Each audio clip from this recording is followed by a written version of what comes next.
Praise the Lord. கிறிஸ்துவுக்குள் மிகவும் பிரியமானவர்களே, கர்த்தராகிய இயேசு கிறிஸ்துவின் ஈடு இணையற்ற நாமத்தினாலே உங்களுக்கு எங்களுடைய SJCC ஊழியங்கள் சார்பாக விடியலின் சத்தம் இந்த நிகழ்ச்சியின் மூலமாக உங்களுக்கு வாழ்த்துதலை கொண்டு வருகிறோம். இந்த நாள் செய்தியின் மூலமாக உங்களை சந்திப்பதில் மிகுந்த மகிழ்ச்சி. கடந்த நாட்களிலே எங்களுடைய ஊழியத்தின் சார்பாக நீங்கள் இந்த தேவனுடைய வார்த்தையினால் ஆசீர்வதிக்கப்பட்டவர்கள் எங்களை தொடர்பு கொள்வதும் எங்கள் ஊழியத்தில் பங்கெடுப்பதும் மிகுந்த மகிழ்ச்சி. தொடர்ந்து உங்களுக்காக ஜெபித்து கொண்டிருக்கிறோம். தொடர்ந்து நீங்கள் எங்கள் மேல் வைத்திருக்கிற அன்புக்காக, நீங்கள் எங்கள் ஊழியத்தை நேசிக்கிற நேசத்துக்காக நன்றி செலுத்துகிறோம். இந்த நாளிலும் கர்த்தருடைய வார்த்தையை உங்களுக்கு கொடுத்து உங்களுக்காக ஜெபிக்க விரும்புகிறேன். இந்த நாளில் நாம் பிலிப்பியரின் புத்தகத்திலிருந்து சில சத்தியங்களை அறிந்து கொள்ளப் போகிறோம். தேவ ஜனங்களின் சந்தோஷம் என்ற தலைப்பில் உங்களோடு பேச விரும்புகிறேன். இந்த பிலிப்பியரின் நிருபத்தை, இந்த கடிதத்தை பவுல் அப்போஸ்தலன் சிறைச்சாலையிலிருந்து வெளியே இருக்கிறதான கர்த்தருடைய பிள்ளைகளுக்கு, பரிசுத்தவான்களுக்கு, தேவனுடைய ஜனங்களுக்கு எழுதுகிறார். இவர் எங்கிருந்து எழுதுகிறார்? சிறைச்சாலையிலிருந்து எழுதுகிறார். சிறைச்சாலைக்குள்ளே எப்படி இருப்பாங்க? வேதனையோடு இருப்பாங்க, துக்கத்தோடு இருப்பாங்க, கஷ்டத்தோடு இருப்பாங்க, கண்ணீரோடு இருப்பாங்க. ஆனால் இங்கே பவுல் பார்த்தீங்கன்னா அந்த சிறைச்சாலையில் இருந்துட்டு சொல்கிறாரு, நீங்கள் சந்தோஷமாக இருக்கணும் அப்படின்னு சொல்லி தேவனுடைய ஜனங்களின் சந்தோஷத்தை பற்றி பல விஷயங்களை அந்த பிலிப்பியர் நிருபத்தில் எழுதுகிறார். நான் ஒவ்வொன்றாக உங்களுக்கு கற்றுக் கொடுக்க விரும்புகிறேன். எழுதி கொள்ளலாம். இந்த சத்தியத்தை புரிந்து கொள்கிறவர் கர்த்தரை மகிமைப்படுத்தலாம். பிலிப்பியர் 1ஆம் அதிகாரம் 4ஆம் வசனத்தை வாசிக்கப்போம். நான் பண்ணுகிற ஒவ்வொரு விண்ணப்பத்திலும் உங்கள் அனைவருக்காகவும் எப்போதும் சந்தோஷத்தோட விண்ணப்பம் பண்ணி. கவனிச்சிங்களா? சந்தோஷத்தோட விண்ணப்பம் பண்ணி அப்படின்றாரு. அதாவது ஒரு தேவ ஜனங்களுடைய சந்தோஷம் எது தெரியுங்களா? விண்ணப்பம் பண்ணுவது, ஜெபிப்பது. தேவனுடைய பிள்ளைகளை நீங்கள் ஜெபிப்பதினால் உங்கள் துக்கங்கள் மாறும், உங்கள் சந்தோஷம் நிறைவாகும். ஜபத்தை எந்த ஒரு கர்த்தருடைய பிள்ளை விட்டுறீங்களோ உங்களை விட்டு சந்தோஷம் போகுதுன்னு அர்த்தம். எங்கள் வீட்டில் குடும்ப ஜபம் பண்ணி ரொம்ப நாளாச்சு பாஸ்டர், அப்போ சந்தோஷம் போய் ரொம்ப நாளாச்சுன்னு அர்த்தம். நீங்கள் உங்கள் சபையில் ஜபங்கள் குறையுதா, சந்தோஷம் போயிடும். ஆகவே எங்கு ஜபம் இருக்கிறது, தேவனோடு இருக்க உறவு இருக்கோ அங்கே சந்தோஷம் உண்டாகும். ஆகவே பவுல் சொல்கிறார், என் விண்ணப்பங்களில் சந்தோஷத்தோட அப்படின்றார். சந்தோஷத்தோட விண்ணப்பம் செய்கிறேன்றார். அப்போ சந்தோஷம், ஒரு கர்த்தருடைய பிள்ளையின் சந்தோஷம் எங்கே இருக்கிறது? ஜபம் பண்ணுறதுல இருக்குது. நம்பர் 1. நம்பர் 2, 18ஆம் வசனம், 1ஆம் அதிகாரம் 18ஆம் வசனம் வாசிங்க. இதனால் என்ன? பஞ்சகத்தினாலாவது உண்மையினாலாவது எப்படியாவது கிறிஸ்து அறிவிக்கப்படுகிறார், அதனால் சந்தோஷப்படுகிறேன், இன்னமும் சந்தோஷம். கவனிங்க, நான் சந்தோஷப்படுகிறேன், இன்னமும் சந்தோஷப்படுவேன். என்ன சந்தோஷம் பவுலுக்கு? கிறிஸ்து அறிவிக்கப்படுகிறார். இயேசு கிறிஸ்துவின் அன்பை மற்றவர்களுக்கு அறிவிப்பதில் சந்தோஷம் இருக்கிறது என்று பவுல் சொல்கிறார். ரட்சிக்கப்பட்டு பல வருடங்கள் ஆயிற்று. உங்களை ரட்சித்த அந்த அருமையான தெய்வத்தை, அந்த ஆச்சரியமான தெய்வத்தை, அந்த நல்ல ஆண்டவரை, இந்த சத்தியத்தை கேட்குற தேவனுடைய பிள்ளைகளை நீங்கள் எத்தனை பேருக்கு இந்த அன்புள்ள தெய்வத்தை கொண்டு போய் சேர்த்துருக்கீங்க? இந்த உலகத்தில் பொய்யான போலியான விஷயங்கள் எல்லாம் கொண்டு போய் சேர்ப்பதற்கு எல்லாரும் முயற்சிக்கிறார். மாய்மாலங்கள் பரவி கிடக்கிற உலகம், பொய்கள் பரவி கிடக்கிற உலகம், வஞ்சகர்கள் பெருகி கொண்டிருக்கிற உலகம், இதில் நிஜங்கள் மறைக்கப்படுகிறது. இந்த சத்தியத்தை கேட்குற நீங்கள் இந்த அருமையான தெய்வத்தை, இந்த அன்புள்ள தெய்வத்தை, இந்த சுகம் கொடுக்குற தெய்வத்தை, உங்களை ரட்சித்து உங்கள் குடும்பத்தை கட்டின இந்த தெய்வத்தை மற்றவர்களுக்கு கொண்டு போய் சேர்த்து பாருங்கள். மற்றவங்களுக்கு அந்த அன்பை சொல்லி பாருங்கள். ஒரு சந்தோஷம் உங்களுக்குள்ளே வரும். தேவ ஜனங்களுடைய சந்தோஷத்தில் நம்பர் 2, சத்தியத்தை மற்றவர்களுக்கு சொல்வது, சுவிசேஷத்தை அறிவிப்பது, இயேசு கிறிஸ்துவின் அன்பை கொண்டு செல்வது சந்தோஷத்துக்கு வழிவகுக்கும். ஒருவேளை இந்த 2024 இதுவரை நீங்கள் செய்யாமல் இருந்தால் இன்றையிலேருந்து ஒரு நாளைக்கு ஒருத்தருக்காச்சும் ஆண்டுடைய அன்பை அறிவிப்பேன்னு தீர்மானம் எடுங்க. வாரத்தில் ஒருத்தரை சர்ச்சை கூட்டு போவேன்னு தீர்மானம் எடுங்க. மாதத்துக்கு ஒரு வீட்டை ஆகிலும் ஆயத்தப்படுத்த திட்டமிடுங்கள். கர்த்தர் உங்களை ஆசீர்வதிப்பாராக. நம்பர் 3, பிலிப்பியர் 1ஆம் அதிகாரம் 25. இந்த நிச்சயத்தை கொண்டிருந்து நான் மறுபடியும் உங்களிடத்தில் வருகிறதினால் என்னை குறித்து உங்களுடைய மகிழ்ச்சி கிறிஸ்து இயேசுவுக்குள் பெருகும்படிக்கு. கவனிங்க, பவுல் சொல்கிறேன், நான் உங்ககிட்ட வரப்போகிறேன், நீங்கள் சந்தோஷமாக இருக்க போகிறீங்க. கர்த்தருடைய பிள்ளைகளுடைய சந்தோஷத்தில் நம்பர் 3 என்ன தெரியுமா? ஊழியக்காரர்கள் நம்முடைய வீட்டுக்கு, தேவனுடைய மனிதர்கள் நம்முடைய வீட்டுக்கு வந்தால் ஒரு கர்த்தருடைய பிள்ளைகளுக்கு அதை விட சந்தோஷம் எதுவுமே கிடையாது. சில நேரங்களில் ஊழியர்கள் நம்முடைய வீட்டுக்கு வந்து எத்தனை நாட்கள், எத்தனை மாதங்கள், எத்தனை வருடங்கள் ஆயிற்று. அதை கொஞ்சம் யோசிச்சு பாருங்கள். சிலர் பாருங்கள் சர்ச்சோடு சரி, சர்ச்சில் பாஸ்டர் சந்திச்சுட்டு வீட்டுக்கு போயிட்டே இருப்பாங்க. அப்புறம் பார்த்தீங்கன்னா என் வாழ்க்கையில் ஒரு மாற்றமும் இல்லை. ஊழியக்காரர்கள் உங்களை சந்தித்தால், உங்கள் வீட்டுக்கு வந்தால் நிச்சயம் உங்கள் சந்தோஷம் பெருக ஆரம்பிக்கும். நம்பர் 3, ஊழியக்காரரை அழைங்க. ஊழியக்காரர்கள் வீட்டுக்கு வருவதனால் சந்தோஷம் உண்டாகும்.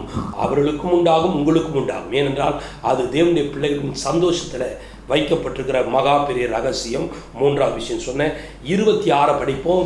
உங்கள் விசுவாசத்தின் வர்த்தனைக்காகவும் சந்தோஷத்துக்காகவும் நான் பிழைத்து உங்கள் அனைவரோடும் கூட இருப்பேன் என்று அறிந்திருக்கிறேன். நல்லா கவனிச்சிங்களா? 4வது காரியத்தில் ஒரு சந்தோஷத்தை அங்கே போட்டு சொல்கிறார். உங்கள் விசுவாசத்தினுடைய வளர்ச்சிக்காக, உங்கள் சந்தோஷத்துக்காக நான் பிழைத்து அப்படின்னு சொல்கிறார். அப்போ விசுவாசம் உங்கள் சந்தோஷத்தை பெருக பண்ணிவிடும். அப்போ தேவனுடைய பிள்ளைகள் சந்தோஷமான பயணத்துக்கு விசுவாசத்தை என்ன பண்ணுங்கன்னா அதிகமாக பயன்படுத்துங்க. விசுவாசமாக பேசுங்க, விசுவாசமாக செயல்படுங்க, விசுவாசமாக அடி எடுத்து வைங்க, விசுவாசமாக முடிவெடுங்க, விசுவாசத்தினால் நடங்க, ஓடுங்க, பிரயாசப்படுங்க. அது உங்களை சந்தோஷப்படுத்தும். அதற்காகவே பிழைத்து வாழுங்கள். ஏதோ லைஃப் போதில்லை, சந்தோஷமாக ஒவ்வொரு நாளும் போதுன்னு சிரிச்ச முகத்தோட ஒவ்வொரு நாளையும் அடி எடுத்து வைங்கள். கர்த்தர் உங்களை ஆசீர்வதிப்பாராக. 4வது காரியமாக உங்களுக்கு இப்பொழுது சந்தோஷம் விசுவாசத்தினால் உண்டாகிறது. அந்த சந்தோஷத்தோட பிழைத்திருங்கள், தொடர்ந்து முன்னேறுங்கள். 4வது காரியம் பிலிப்பியர் 2ஆம் அதிகாரத்துக்குள்ளே போயிடுவோம். 2ஆம் அதிகாரத்தில் 2 படிங்க. நீங்கள் ஏக சிந்தையையும் ஏக அன்புள்ளவர்களாயிருந்து இசைந்த ஆத்துமாக்களாய் ஒன்றையே சிந்தித்து என் சந்தோஷத்தை நிறைவாக்குங்கள். ஒரு கர்த்தருடைய பிள்ளையினுடைய சந்தோஷத்தில் 5வது விஷயம் என்ன தெரியுங்களா? எல்லாரும் ஒற்றுமையாக இருக்கணும், எல்லாரும் ஒரே சிந்தையாக இருக்கணும், எல்லாரும் இணைந்து ஒன்றா வாழணுண்டு. இந்த உலகம் இப்பொழுது இருக்கிற இந்த உலகத்தில் இந்த ஒற்றுமைன்னா என்னன்னே தெரியலங்க. எல்லாம் பிரிவினை, விஷமாக இருக்கிறாங்க. எல்லாம் பிரிந்து வாழ்வதில் ரொம்ப கவனமாக இருக்கிறாங்க. பிரிப்பதற்கென்று யாரோ ஒரு நபர் நம்முடைய குடும்பத்தில் வரம் பெற்று வந்திருக்கிறாங்க. இதை கேட்கும் பொழுதே உங்களுக்கு யாரோ ஞாபகம் வருதில்ல? அந்த நபரை தான் சொல்கிறேன். அந்த நபர்கள் உங்களுக்கு விரோதமாக அல்லது உங்கள் குடும்ப மகிழ்ச்சிக்கு விரோதமாக அல்லது உங்களுடைய வேலை ஸ்தலங்களிலே ஒற்றுமையாக இருக்கக்கூடாதபடிக்கு, சபையில் ஒற்றுமையாக இருக்கக்கூடாதபடிக்கு, ஒரு தெரு ஒற்றுமையாக இருக்கக்கூடாதபடிக்கு யாரோ ஒருத்தர் எல்லாரையும் பிரிச்சுட்டே இருக்காங்க. அந்த பிரிவினை ஆவிகளின் மத்தியிலே தேவனுடைய பிள்ளைகளாகிய நீங்கள் ஒற்றுமையை உண்டாக்கக்கூடிய செயல்களை செய்யும் பொழுது சந்தோஷம் உண்டாகும். அது கர்த்தருடைய பிள்ளைகளுடைய ஸ்பிரிட், அந்த ஆவி. அதனால தான் வேதம் சொல்லுது, சமாதானம் பண்ணுகிறவர்கள் பாக்கியவான்கள், அவர்கள் தேவனுடைய புத்திரர் எனப்படுவார்கள். தேவனுடைய புத்திரருடைய வேலை என்ன? தேவனுடைய ஆவி பெற்றவருடைய வேலை என்ன? பிரிவினை அல்ல, கசப்புகளை வளர்ப்பதல்ல, அல்லது சுயநலமாக வாழ்வதல்ல, கூடி வாழ்வது. அதனால தான் ஆகாயத்து பறவைகளை பாருங்கன்னா, காகத்தை பாருங்களேன், அதுங்கெல்லாம் கூடி வாழுது ஒற்றுமையாக. சரிங்களா? பார்க்க கலர் வேணால் கருப்பாக இருக்கலாம், ஆனால் அதுங்களுடைய எண்ணம் ரொம்ப நல்ல எண்ணம், ஒற்றுமையாக இருக்குது. சில பார்க்க சிகப்பாக இருப்பாங்க, ஆனால் உள்ளத்தில் பிரிவினையின் சிந்தனைகள். ஆகவே உங்களுடைய எண்ணங்கள் மாறுவதாக, உங்கள் சந்தோஷத்திற்காக சேர்த்துல 5வது காரியம் சொல்கிறேன், ஒற்றுமைக்காக பாடுபடுங்கள். நீங்கள் இருக்கிற இடத்துல எல்லாரும் ஒன்றா இருக்கணும்னு நினைங்க. நீங்கள் இருக்கிற இடத்துல எல்லாரையும் அனுசரித்து அரவணைச்சு போகணும்னு நினைங்க. அதுதான் உங்கள் சந்தோஷத்துக்கு மிகப்பெரிய காரணமாக இந்த 2024 மாறப்போகிறது. 6வது காரியம் பார்த்தீங்கன்னா 2ஆம் அதிகாரம் 14ஆம் வசனம் வாசிங்க. நான் வீணாக ஓடினதும் வீணாக பிரயாசப்பட்டதும் இல்லை என்கிற மகிழ்ச்சி கிறிஸ்துவின் நாளில் எனக்கு உண்டாயிருப்பதற்கு ஜீவ வசனத்தை பிடித்து கொண்டு உலகத்திலே சுடர்களைப் போல பிரகாசிக்க நீங்கள். கவனிச்சிங்களா? கிறிஸ்துவின் நாளிலே காணப்படுவதற்காகவும் ஜீவ வசனத்தை பிடித்து கொண்டு சந்தோஷமாக போகிறேன்றார். கிறிஸ்துவின் நாள், மரணத்துக்கு பிறகு இந்த உலகத்துக்கு அப்புறம் இருக்கக்கூடிய ஒரு வாழ்க்கையை பவுல் அப்போஸ்தலன் நினைத்து கொண்டு சந்தோஷமாக வாழுறார். இந்த உலகத்தில் பாடுகள் இருக்கலாம், பிரச்சனைகள் இருக்கலாம், தேவைகள் இருக்கலாம், குழப்பங்கள் இருக்கலாம், துஷ்ட மனிதர்கள் இருக்கலாம், போராட்டம் இருக்கலாம், சஞ்சலம் இருக்கலாம், தவிப்பு இருக்கலாம். இதெல்லாம் தாண்டி இந்த பூமிக்கு அப்பாற்பட்ட ஒரு வாழ்க்கை இருக்குது, மரணத்துக்கு பிறகு ஒரு வாழ்க்கை இருக்குது. அந்த வாழ்க்கைக்குள்ளே போவதற்கான ஒரு மகிழ்ச்சியை நீங்கள் இங்கே அனுபவிக்கணும், இங்கே ஃபீல் பண்ணணும். அதாவது இப்போ பார்த்தாலும் சஞ்சலமாக வாழாதீங்க. இந்த பூமியை தாண்டின ஒரு உலகம் இருக்குது, அங்கே நாம் போய் வாழப்போகிறோம். அங்கே ஒரு ஆண்டவர் இருக்கிறார். அந்த மகிழ்ச்சி எப்பொழுதும் கர்த்தருடைய பிள்ளைகளுக்கு தேவை. பவுல் அதனால தான் சொல்கிறார், கிறிஸ்து எனக்கு ஜீவன், சாவு எனக்கு ஆதாயம். செத்த பிரச்சனையே கிடையாதுங்க. எல்லாரும் சாவை பற்றி பயப்படுறாங்க. பவுல் சொல்கிறார் அதெல்லாம் ஒரு விஷயமே கிடையாதுங்கன்ற. ஏன்னா அவருடைய சந்தோஷம் இந்த பூமியோட முடியலை. நித்திய வீடுன்னு ஒன்று இருக்குது, பரலோகம்னு ஒன்று இருக்குது, கிறிஸ்துவின் நாள் என்று ஒன்று இருக்குது. அதனால் வசனத்தை பிடித்து கொண்டு சந்தோஷமாக போகிறேன்றார். ஆகவே வசனத்தை பிடித்து கொண்டு இம்மையில் இருக்கிற போராட்டங்களாம் ஜெயித்து கிறிஸ்துவின் நாளுக்காக வாழ்ந்து கொண்டிருங்கள். மறுமை என்ற நம்பிக்கையோடு இருங்கள். அந்த நம்பிக்கை இந்த பூமியில் உங்களை மிகுந்த சந்தோஷத்தோடு வைத்துக்கொள்ளும். 6வது விஷயம் சொன்னேன். 7வது விஷயம் என்னோடு கூட 17ஆம் வசனத்தை வாசிங்க. மேலும் உங்கள் விசுவாசமாகிய பலியின் மேலும் ஊழியத்தின் மேலும் நான் வார்க்கப்பட்டு போனாலும் நான் மகிழ்ந்து உங்கள் அனைவரோடும் கூட சந்தோஷப்படுவேன். கவனிங்க, உங்கள் அனைவரோடும் கூட சந்தோஷப்படுவேன். தேவனுடைய பிள்ளைகளுடைய சந்தோஷம். இப்பொழுது நான் 7வது விஷயத்தை இப்படி சொல்கிறேன். மற்றவர்களோடு இணைந்து சந்தோஷப்பட கற்றுங்க. அதுதான் உண்மையான சந்தோஷம். சிலர் பாருங்கள், தனியாக சாப்பிட்ணும், தனியாக சுற்றணும், தனியாக தனக்குன்னு எல்லாத்தையும் பண்ணிக்கணும், தனி ரூமு, யாரோட இணைய மாட்டேன், யாருக்குனையும் சேர மாட்டேன், எனக்குன்னு ஒரு உலகம் தனியாக வாழ்வாங்க. நீங்கள் இதை சொல்லும் பொழுதே உங்களுக்கு பைபிளில் படிச்சுருந்தா தெரியும். அந்த லேகியோன் பிசாசு பிடித்தவன் கல்லறையில் தனியாக இருந்தான் பாருங்கள். அப்போது தனித்து யாரோடும் ஒட்டாமல், யாருக்கும் எதுவும் கொடுக்காம, யாருக்கும் எதுவும் செய்யாமல், சுயநலமாக எல்லாத்தையும் ஒன்றா சாப்பிடணும், தனியாக உட்காந்து சாப்பிட்டுருக்கணும், தனியாக உடுத்தணும். அப்படி இருக்கிறவங்களாம் அந்த கல்லறையிலேருந்து அந்த பிசாசு பிடித்த மனிதனுக்கு சமமாகத்தான் கருதப்படுவார். ஆனால் கர்த்தருடைய பிள்ளைங்க பாருங்கள், சேர்ந்து 34ஆம் சங்கீதத்தில் பாருங்கள், தாவீது என்னோடு கூட சேர்ந்து நாம் ஒருமித்து கர்த்தருடைய நாமத்தை உயர்த்துவோமாகன்னு சந்தோஷமாக சொல்கிறார். அப்போ தேவனுடைய பிள்ளைகள் எல்லாரோடும் இணைந்து சந்தோஷப்பட கற்றுங்க. நீங்கள் சந்தோஷமாக இருக்கிற நாட்கள்லாம் பார்த்தீங்கன்னா ஒரு 4 பேரை சந்தோஷப்படுத்துங்க. உங்களுக்கு பிறந்த நாள் வந்துச்சா ஒரு 4 பேரை சந்தோஷப்படுத்துங்க. ஒரு திருமண நாள் வருதா 4 பேரை சந்தோஷப்படுத்துங்க. உங்களுக்கு நல்ல ஒரு பணம் கிடச்சிதா, ஏதாச்சும் வராத பணம் கையில் கிடச்சிருக்கா, ஒரு 10 பேருக்கு ஏதாச்சும் சந்தோஷமாக ஏதாச்சும் சின்னதாக எதை செய்ய பாருங்கள். வெளிநாடு போயிட்டு வந்தீங்களா, யாருக்காச்சும் சந்தோஷமாக ஏதாச்சும் ஒன்று செய்யுங்க. வீடு கட்டுறீங்களா, சந்தோஷமாக ஏதாச்சும் ஒன்று செய்யுங்க. உங்களுக்கு வேலை கிடச்சிருச்சா, சந்தோஷமாக ஏதாச்சும் ஒன்று செய்யுங்க. யாருக்காச்சும் வண்டி வாங்கியிருக்கிறேன், கார் வாங்கியிருக்கேன், சந்தோஷமாக இருக்கேன், யாருக்காச்சும் ஏதாச்சும் ஒன்று செய்யுங்க.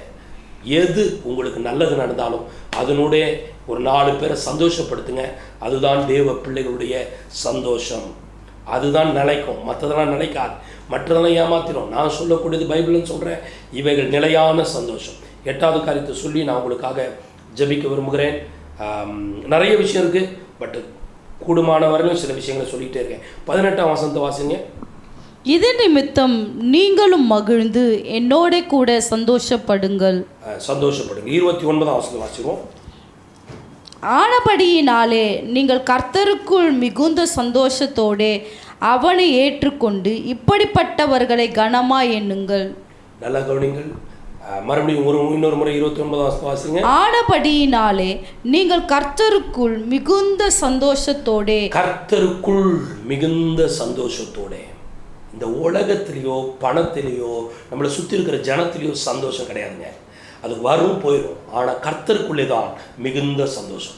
ஒருவேளை சந்தோஷமான வாழ்க்கைக்கு இந்த செய்தியை பார்த்துட்ருக்கேன், நீங்கள் என்ன பண்ணலான்னா ஆண்டவர் இயேசுவை முழுமையாக ஏற்றுக்கொள்ளுங்க. இன்னும் ரட்சிக்கப்படாமல் இருந்தால், ஆண்டவர் ஏற்றுக்கொள்ளாமல் இருந்தால் ஏற்றுக்கொண்டு திருச்சபைக்கு போங்க. ஞானஸ்தானம் எடுக்காமல் இருந்தால் ஞானஸ்தானம் எடுங்க. ஞானஸ்தானம் எடுத்துகிட்ட ஃபஸ்ட்டு, ஆனால் சர்ச்சைக்கு போய் திருவிருந்து பந்தி எடுக்கிறதுல திருவிருந்து பந்தி எடுங்க. கர்த்தருக்குள்ளே ஐக்கியமாக இருங்க. ஏன்னா கிறிஸ்துவுக்குள்ளே தான் நிறைவான சந்தோஷம் இருக்குது. ஆகவே உலகத்திலே குறைவான சந்தோஷம், கிறிஸ்துவுக்குள் நிறைவான சந்தோஷம். வாங்க, ஆண்டவர் உங்களை நேசிக்கிறாரு. அவருடைய பிள்ளையாருங்க, மிகப்பெரிய மாற்றத்தை அனுபவிங்க. எப்பொழுதும் சந்தோஷமாக இருங்க. கர்த்தர் உங்களை ஆசீர்வதிப்பாரா. உங்களுக்கு ஜெபிக்க விரும்புகிறேன்.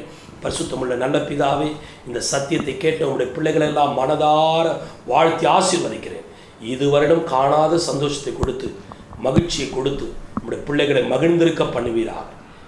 தோல்விகள் மாறட்டும், துக்கங்கள் மாறட்டும், வியாதி மாறட்டும், கஷ்டங்கள் மாறட்டும், எல்லா பிரச்சனைக்குள்ளும் ஒரு மாற்றம் வரட்டும். மகிழ்ச்சியை அளவில்லாமல் கொடுத்து உடைய ஜனங்களை எப்பொழுதும் சந்தோஷமாக வைத்துக்கொள்ளும். பிலிப்பியர் 4:4 அப்போஸ்தலர் 8:8 மிகுந்த மகிழ்ச்சியை கொடுத்து ஆசீர்வதி. இயேசுவின் நாமத்தில் ஜெபம் கேளும் ஜீவனுள்ள நல்ல பிதாவே, ஆமென். பிரியமானவர்களே, இந்த செய்தி உங்களுக்கு மிகுந்த ஆசீர்வாதமாக இருந்தால் இந்த காணொலியை மற்றவர்களுக்கு ஷேர் பண்ணுங்கள், ஒரு லைக் பண்ணுங்கள், கமெண்ட்ஸ் பாக்ஸில் உங்களுடைய பதிவுகளை போடுங்க. ஸ்க்ரீனில் தர நம்பருக்கு நீங்கள் உங்களுடைய ஜெப குறிப்புகளை தெரியப்படுத்தினால் நாங்கள் உங்களுக்காக ஜெபிப்போம். God bless you.